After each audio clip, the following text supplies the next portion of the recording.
Guinéennes et Guinéens, mes chers compatriotes, nous voici à la fin de l'année 2022. À son entame, j'avais annoncé qu'elle sera une année de refondation.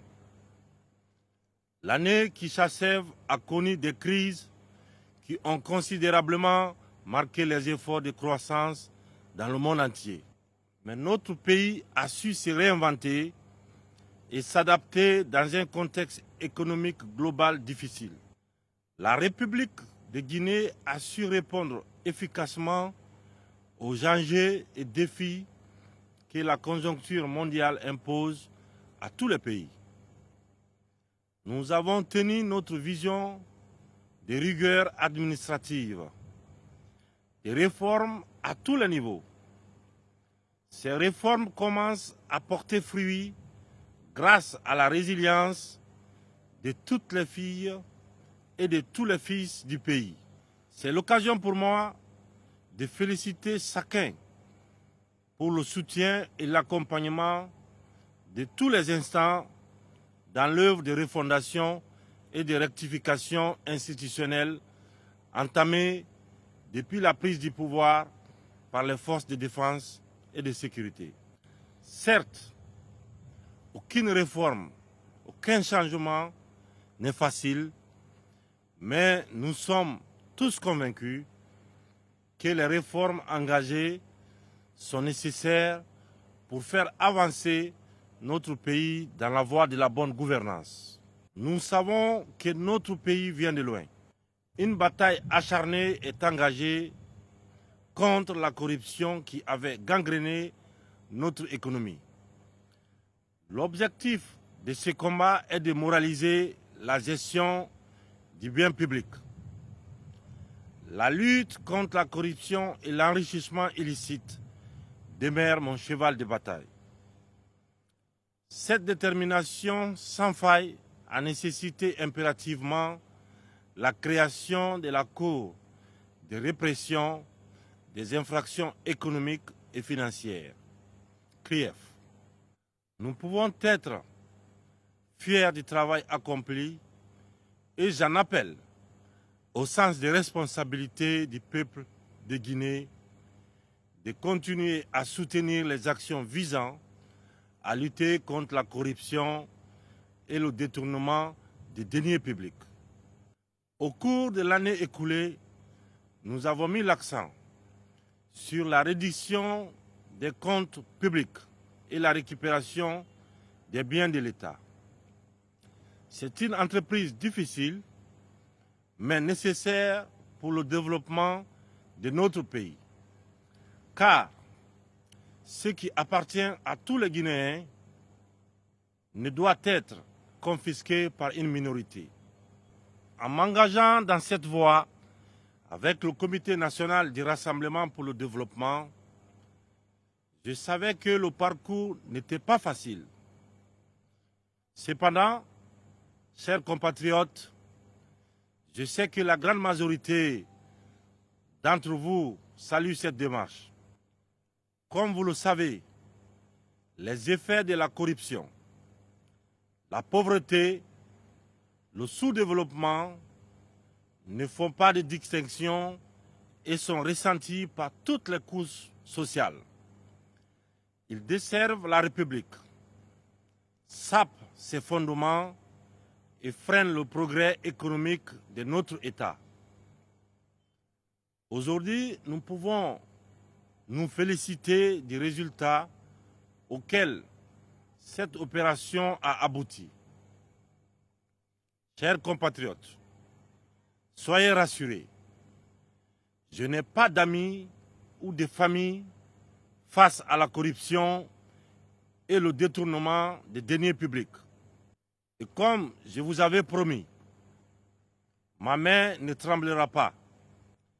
Guinéennes et Guinéens, chers compatriotes, l'année qui s'achève a aussi été marquée par la construction de plusieurs infrastructures routières, portuaires, scolaires, sanitaires, militaires, sportives, des logements sociaux, etc. Face à des sujets aussi essentiels que l'éducation, nous avons décidé d'accorder une attention particulière. Nous avons tous été secoués par les résultats au cours des examens de l'année 2022. Ces résultats catastrophiques sont assez illustratifs du niveau de dégradation de notre système éducatif. Ils nous appellent à repenser notre système éducatif et à placer au cœur de nos préoccupations l'éducation et l'avenir de nos enfants. Le diagnostic a été fait et des solutions idoines sont en train d'être apportées.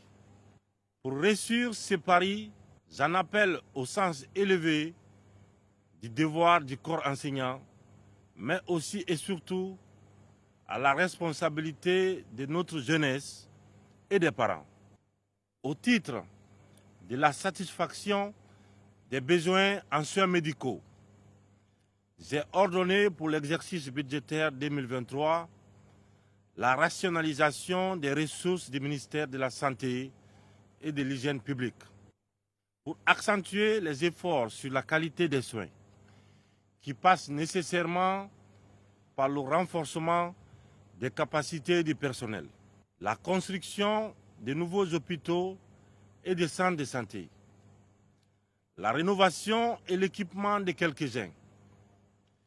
Sur le plan de repositionnement de notre pays, l'année 2022 a été l'année du retour de la Guinée dans le concert des nations. Cela a été possible grâce à la vigueur de notre diplomatie et aux actions singulières des enfants du pays qui se sont distingués à travers le monde. Depuis un mois, nous avons décidé de mettre en lumière l'image de marque de la Guinée à travers ses potentialités culturelles, artistiques, écotouristiques et d'investissement en lançant le projet de branding national. Étant tous ambassadeurs de notre pays, je vous invite à vous l'approprier. Mes chers compatriotes, au cours de l'année qui s'achève, nous avons lancé les assises nationales qui se sont tenues dans tout le pays et dans nos représentations diplomatiques. Ces assises nationales ont donné l'occasion à chacun de dire sa part de vérité, de se libérer du mal et des douleurs que certains portaient silencieusement en eux, mais également de se pardonner. Cette épreuve était nécessaire au regard de l'histoire de notre pays. De l'analyse globale des conclusions, il ressort clairement l'envie de rassemblement et de justice, qui sont des vertus très chères au Comité national du rassemblement pour le développement. La refondation que j'ai annoncée en 2021 vise à rassembler le peuple de Guinée. D'où l'idée qui a conduit à l'ouverture d'un cadre de dialogue inclusif afin d'offrir un espace de concertation pour décider ensemble de l'avenir de notre pays. Discuter et lever toutes les incompréhensions et de faire de cette transition la dernière. Je voudrais rendre un hommage appuyé aux facilitatrices de ce cadre de dialogue inclusif, à l'ensemble des acteurs sociopolitiques de notre pays pour leur contribution significative aux assises nationales et au peuple pour son patriotisme. Dans un esprit d'ouverture et de coopération et en mettant en avant l'intérêt supérieur du peuple souverain de Guinée, nous sommes parvenus avec la CEDEAO à s'accorder dans un compromis dynamique sur un chronogramme qui va permettre la mise en œuvre des 10 points pour aboutir au retour à l'ordre constitutionnel. Je tiens à rassurer l'opinion nationale et internationale que mon engagement est et reste le même. Il n'a pas changé d'un point, conformément aux articles 46, 55 et 65 de la Charte de la transition. Ni moi, ni les membres du Comité national du Rassemblement pour le développement, ni les membres du Conseil national de la transition, et encore moins les membres du gouvernement ne seront candidats aux futures élections. De façon très claire, cela veut dire que nous ne sommes candidats à rien. Cette période de transition sera mise à profit pour mettre en place des institutions fortes qui résisteront à la tentation des hommes dont l'aboutissement sera l'organisation d'élections libres, crédibles, transparentes, inclusives et acceptées par toutes les parties prenantes.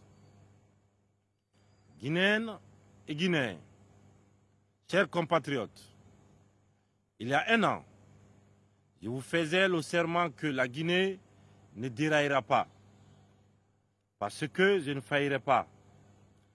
Elle ne vacillera pas non plus, parce que je ne tremblerai pas. Cette détermination sera encore plus grande pour la nouvelle année qui s'annonce. Cette détermination doit aussi être la vôtre. Le changement que nous appelons de tous nos voeux ne peut être une réalité que si chacun d'entre nous décide de changer. Quel que soit notre rang social, notre niveau d'études, commençons partout où nous nous trouvons à accomplir une tâche, si petite soit-elle, au bénéfice de notre patrie. Nous vivons sûrement l'un des moments les plus importants et décisifs de notre pays. Tout ce que nous ferons ensemble maintenant, au cours de cette transition, déterminera la direction que prendra la Guinée dans les années à venir. Nous sommes un peuple riche de son passé. Nous sommes un peuple digne et valeureux dont la voix compte dans le concert des nations. Aux compatriotes alités et qui souffrent, à ceux dont les difficultés du quotidien ont arraché tout espoir, aux frères d'armes présentement en mission pour défendre la liberté et la démocratie, aux Guinéens établis à l'étranger, aux ressortissants des pays amis vivant en Guinée et qui participent à l'effort de développement de notre pays, j'adresse mes vœux de nouvel an 2023. Je souhaite à chacun et à tous une année de paix, de santé et de prospérité. Que Dieu bénisse la Guinée et les Guinéens. Je vous remercie.